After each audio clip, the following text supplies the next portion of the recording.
Oi, pessoal. Eu sou Helena Bonaparte, professora de Química do curso FIC. E o que é que nós vamos conversar hoje? Tudo que a gente conversar vai ter uma lista no site do curso, www.cursofic.com.br. Lá vocês vão pegar essa lista, vão imprimir e vão conseguir resolver as questões do Enem e de outros vestibulares com esse bate-papo que a gente vai ter agora. Vamos lá? Por que o NaCl é sólido? Por que o NaCl sólido não conduz corrente elétrica? Como é que eu entendo a dissolução do NaCl? E o que é que isto serve para mim? Então, vamos por partes.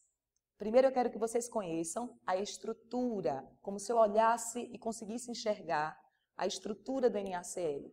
Então, percebam como é a estrutura do NaCl.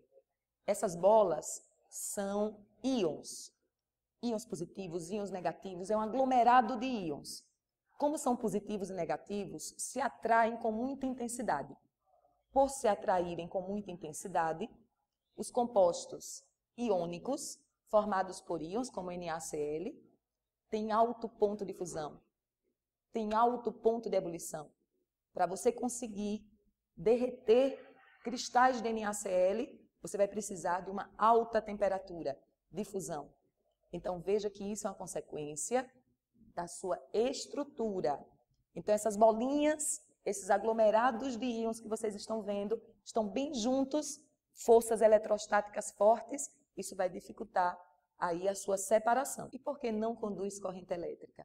Porque para conduzir corrente elétrica é preciso liberdade de movimento. Enquanto os íons estão presos, eles não têm liberdade de movimento. É preciso separá-los. Mas como é que eu vou separar? Eu posso colocar a água e a água vai envolver cada íon, como vocês estão observando. E isso é um fenômeno extremamente importante que é chamado de solvatação. Então, quando eu coloco a água, várias moléculas de água envolvem cada íon. E quando envolvem cada íon, consegue separar. Ao separar, eu tenho condução de corrente elétrica. Eu coloquei água, mas eu posso, sem colocar água, aquecer.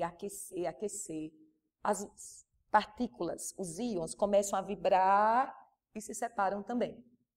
Mas eu tenho interesse com a água. Essa força que existe agora entre a água e o íon foi cobrada no Enem esse ano para vocês.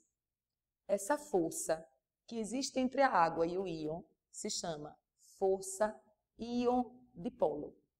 E é uma força que a gente tem que entender. Se eu entender essa força, eu entendo, por exemplo, por que água pura evapora mais fácil do que água junto com NaCl. Por que água pura tem uma maior pressão de vapor do que uma solução de água e NaCl? Se você quer entender e não decorar, porque química não é para decorar, é para entender, é preciso que você entenda que se eu tiver só água, olha, o que é que eu tenho? Só pontes de hidrogênios.